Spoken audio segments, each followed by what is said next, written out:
ഞാനിന്ന് ഉണ്ടാക്കാൻ പോകുന്ന ഒരു വെറൈറ്റി ആയിട്ടുള്ള പാവയ്ക്കാത്തോരനാണ്.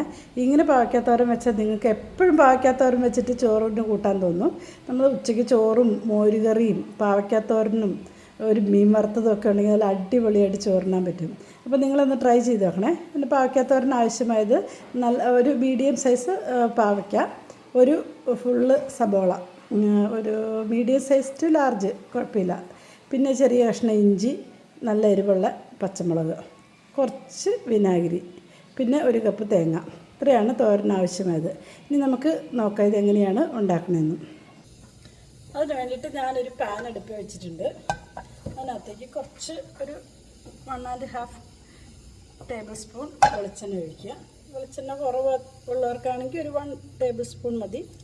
അതൊക്കെ നിങ്ങളുടെ ഇഷ്ടത്തിന് ചേർക്കാം. ഓയിലും ഉപ്പും ഒക്കെ. ഉപ്പ് നന്നായിട്ട് വേണം, എന്നാലേ കയ്പ്പ് കുറഞ്ഞിരിക്കുകയുള്ളൂ.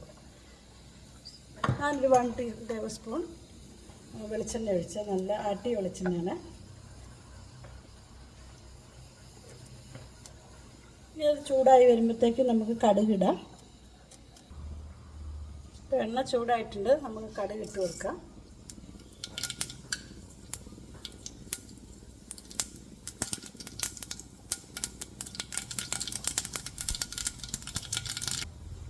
പിന്നെ കുറച്ച് കറിയിലേക്ക് ഇട്ട് കൊടുക്കാം. പിന്നെ നമ്മൾ അരിഞ്ഞ് വെച്ചിരിക്കുന്ന ഉള്ളി നമുക്കെല്ലാം കൂടെ ഒരുമിച്ച് ചേർക്കാൻ പറ്റും കേട്ടോ. ഒരുമിച്ച് പാനിനകത്തേക്ക് ഇട്ട് കൊടുക്കുക. ഇഞ്ചി, പച്ചമുളക്, കറിവേപ്പ്, സവാള, പാവയ്ക്ക, പിന്നെ അതിന് ആവശ്യമായ ഉപ്പ്.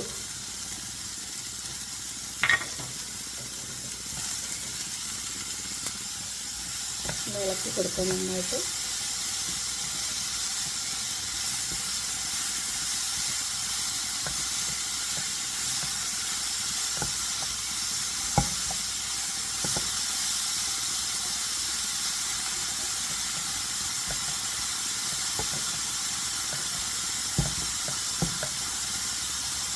നമുക്കിത് വേകാൻ വയ്ക്കാം.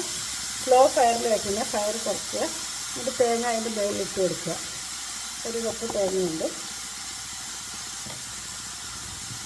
ഞാൻ മഞ്ഞളിടുന്നില്ല, ചിലർ മഞ്ഞളിടും. മഞ്ഞളിട്ടാൽ കുഴപ്പമൊന്നുമില്ല. എനിക്ക് തോരൻ മഞ്ഞ കളറിലിരിക്കുന്നതിനെക്കാട്ടിലും ഇഷ്ടം പാവയ്ക്ക തോരൻ കേട്ടോ, വെള്ള കളറിലിരിക്കുന്നതാണ്. അപ്പം ഇതെല്ലാം ജസ്റ്റ് ഒന്ന് തട്ടിപ്പൊത്തി വെച്ചിട്ട് നമുക്ക് അടച്ചു വയ്ക്കാം. പാവയ്ക്കൊന്നും ഒത്തിരി വെള്ളം ഇല്ലാത്തതുകൊണ്ട് ചിലപ്പോൾ ഇത് കരിയാൻ സാധ്യതയുണ്ട്. അപ്പോൾ അത് ഒരു സ്വല്പം വെള്ളം ഒഴിച്ചു കൊടുക്കുന്നത് നല്ലതായിരിക്കും. ഞാനൊരു കുറച്ച് ഒന്ന്, അല്ലെങ്കിൽ വേഗം അടിയിലൊക്കെ പിടിക്കും. നമുക്ക് നോക്കാം എന്തായിരുന്നു. ഇത് ഒന്ന് ഇളക്കി കൊടുക്കാം. ശരിക്കും വെന്തിട്ടില്ല, കുറച്ചും കൂടെ വേവുണ്ട്. ഒരു 5 to 6 മിനിറ്റ്സോളം വേണമെന്ന് എനിക്ക് തോന്നുന്നു പാവയ്ക്ക വേകാൻ.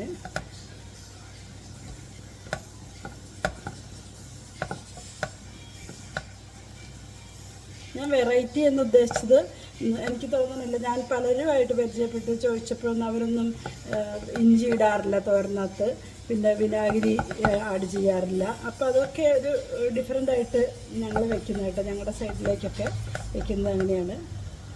അപ്പോൾ നിങ്ങൾ ട്രൈ ചെയ്ത് നോക്കണം. അപ്പോൾ എനിക്ക് ടേസ്റ്റ് ഇഷ്ടപ്പെടും അന്നേരം. അപ്പോൾ നോക്കിയിട്ട് എന്നോട് അഭിപ്രായം പറയണേ, കമൻറ്റ് പറയണം.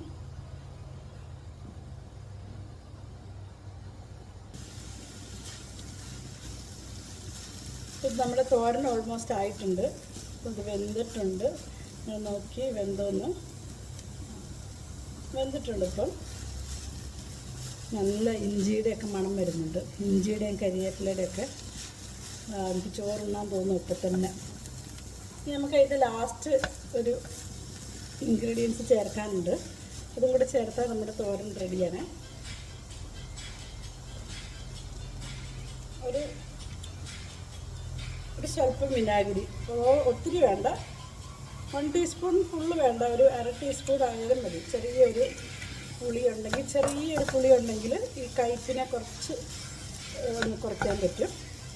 അപ്പോൾ പിന്നെ ഒരു ടേസ്റ്റും കൂടെ ഉണ്ടാകും അതിൻ്റെ ആ ഒരു പുളിയുടെ. നിങ്ങൾക്ക് നാരങ്ങാനീരാണെങ്കിലും ഒഴിക്കാം കേട്ടോ. വിനാഗിരി ഇല്ലെങ്കിൽ നാരങ്ങ ഉണ്ടെങ്കിൽ നാരങ്ങാനീര് ഒഴിക്കാം.